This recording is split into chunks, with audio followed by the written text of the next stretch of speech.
Hi and welcome or welcome back to my channel. My name is Nyambura and this is 100 on Books. Today I'm going to be talking about the books I finished since the last time we spoke, and I'm not going to lie, I've not done much reading, so it's not going to be a lot of books, but let's see what there is to say. I've been in a bit of a reading slump and it has affected me. Every day I read. I know this because my Kindle streak is unbroken. The streak is unbroken, but um, I don't read enough to finish a book or books like say 3 books a week or 4 books a week, which used to be around how much I would read.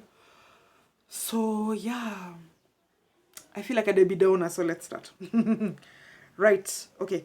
The first book I've finished since the last time we spoke is Madness, Race and Insanity in a Jim Crow Asylum by Antonia Hylton. I had her speaking about this book in, I'm going to say, an NPR interview. It might have been something different. Either way, I'll link the interview down below.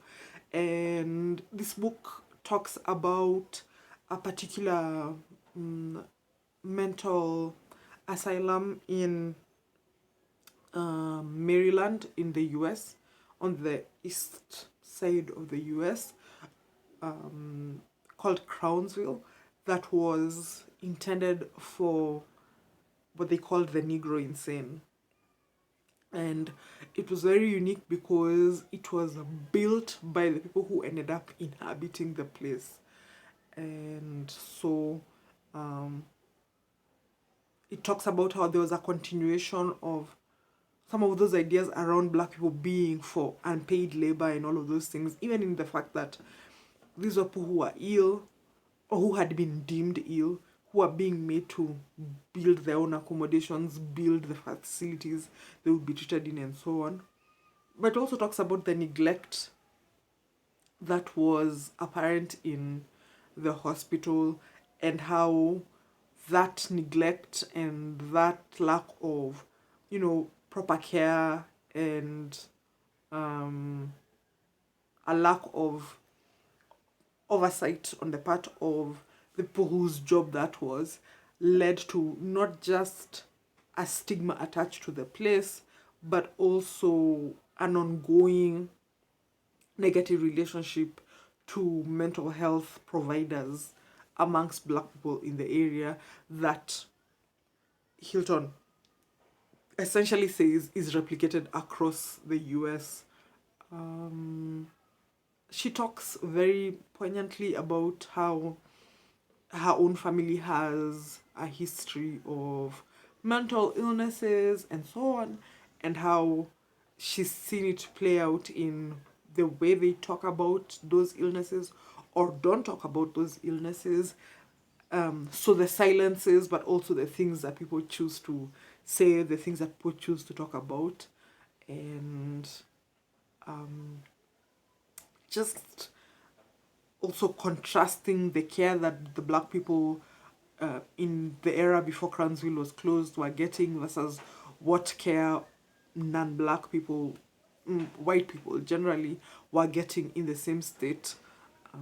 The fact that when asylum started to close and more people were supposed to get care in their community, it led to sometimes worse outcomes for black people, non-white people broadly defined, but also how insanity or mental illness was used as a pretext for people to be put into asylums who were just termed, uppity, or who were regarded as behaving above their station and so on. And in a lot of ways, it's so heartbreaking because we seem to have come some way in terms of mental illness and mental health. Like someone was saying on Twitter recently, a tweet I saw was about how everybody talks about how mental illness wasn't a thing, mental health wasn't a thing in the past, but if you think about like symptoms of certain illnesses or certain conditions, those were displayed in the past. It's just that there are different ways of talking about them, or they were not treated in the same way, or those people were not integrated into society and so on. And so I think this is an interesting addition to some of the ways in which I think about mental health, especially because I read a few memoirs and a few nonfiction accounts of mental illness in the US, but they've been overwhelmingly white. So this was also refreshing in that whole history of science, medical, like history sense, not medical history of a person, but like the history of medicine in the US and so on, and thinking about it in the context of what it means for non-white people. It was also really refreshing to see all the stories of the people who'd worked in that asylum, Crownsville, who had been caring, who had been generous, who had been kind to patients there, despite all of the hurdles they encountered as people who were themselves black or who were experiencing racism and who were experiencing all of these other ills, and just that generosity of spirit and that ability to show care and compassion to their patients was so valuable, and it's something which I'll be holding on to for a while. So pick this up if you're interested in mental health, if you're interested in a history of medicine, if you're interested in race, if you're interested in a book that merges memoir, family history with like a history of an institution and so on. It was really interesting. The next book I finished was King, A Life by Jonathan Eag. This book, I've seen some interesting commentary on Instagram. I'm not even on Instagram anymore, but when last I was there, I didn't delete my account or anything. I don't go there anymore because it was proving to be less than great for my mental health. But yeah, it's gotten some interesting feedback with people talking about the fact that this is a white man excuse me, this is a white man writing about an iconic black figure, and can he do him justice and so on. And Ig also has a book on Muhammad Ali, the boxer, which I haven't read, but which seems to have good reviews.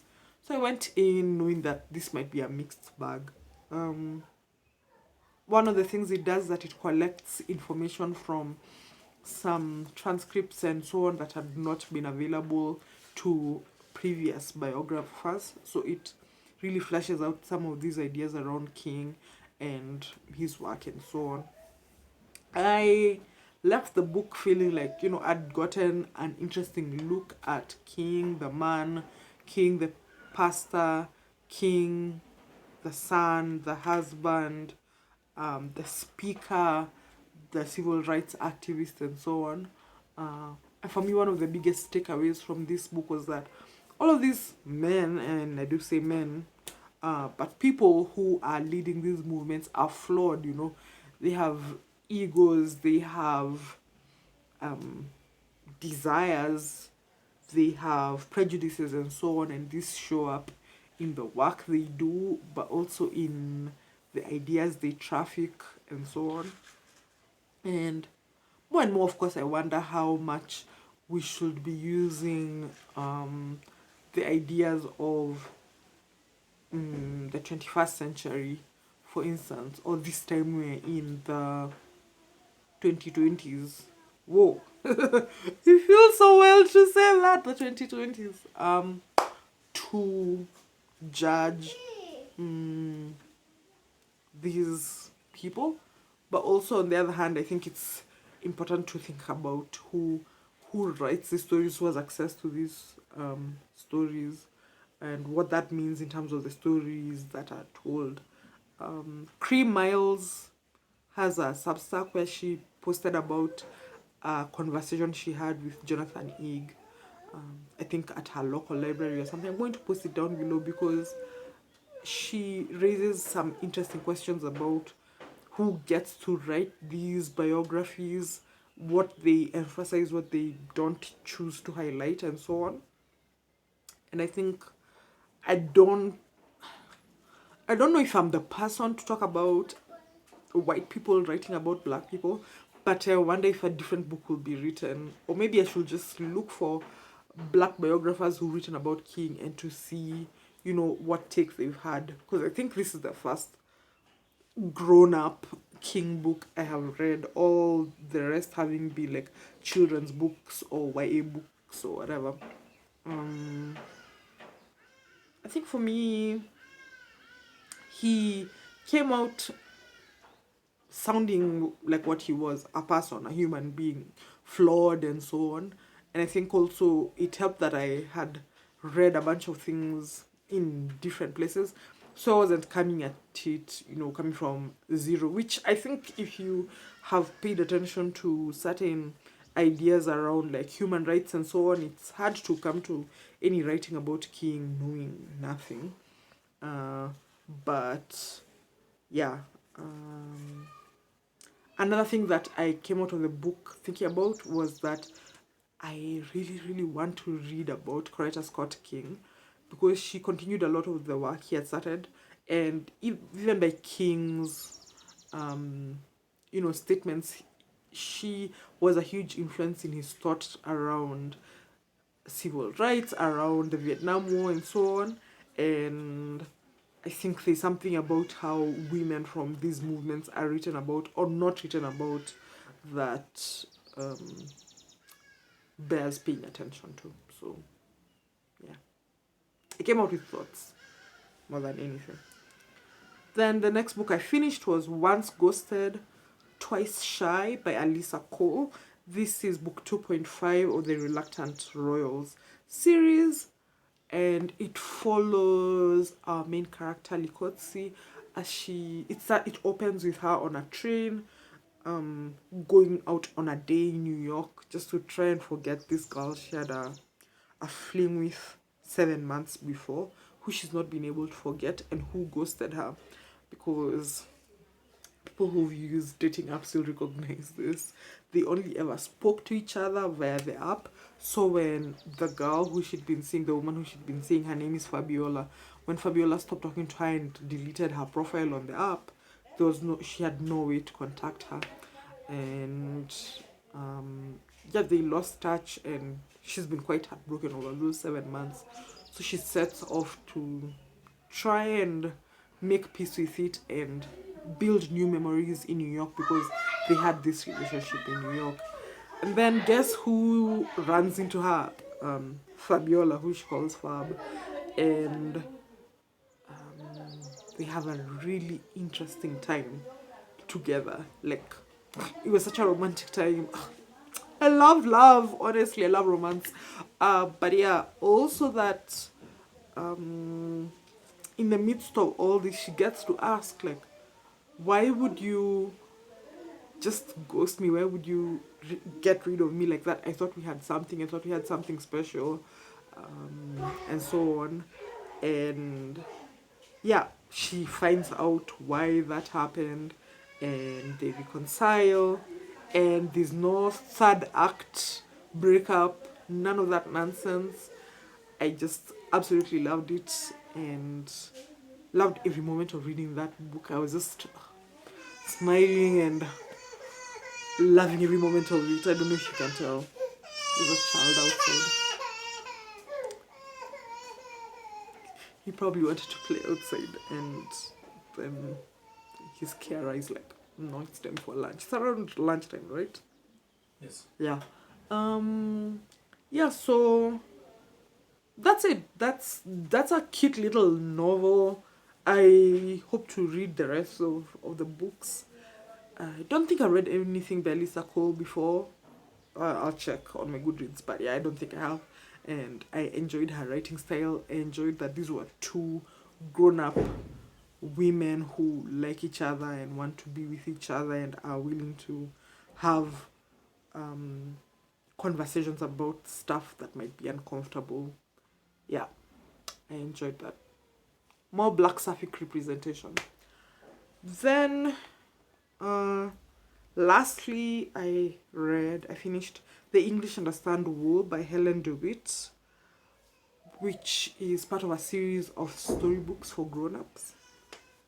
I read this on Saturday. I'm recording this on Thursday, 25th April. I read this on Saturday as I was waiting for a child I was taking care of to finish playing at a bouncing castle. She did not finish playing. It just started drizzling and I took her home.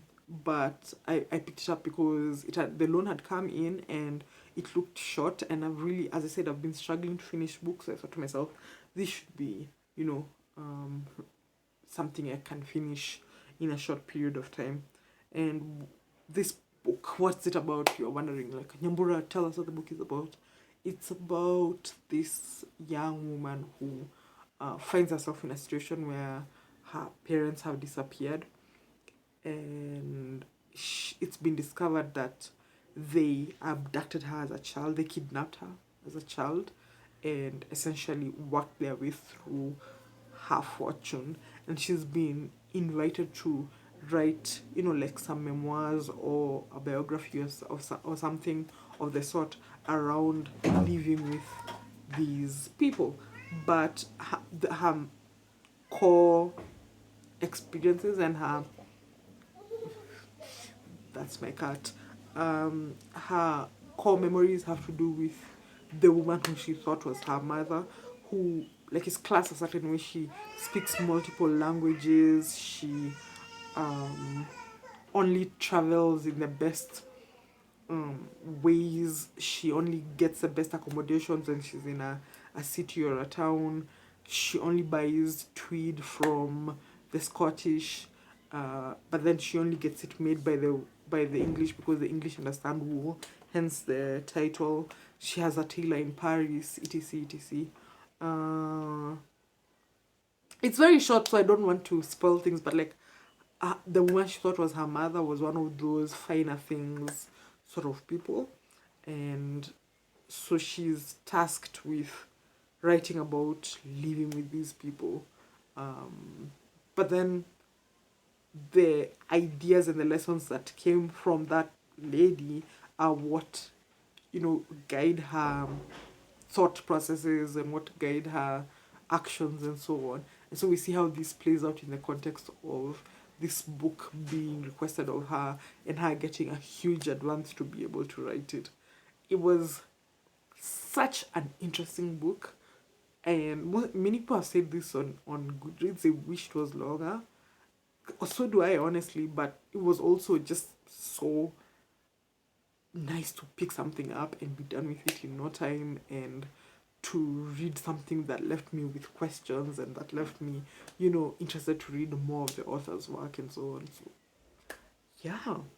And that's it. That's the 4 books I've finished since the last time I spoke to you. Please let me know down below what interesting books you read lately, or what books you read lately. They don't necessarily have to be interesting. You might be like, this book put me in a slump or something like that. That's valid.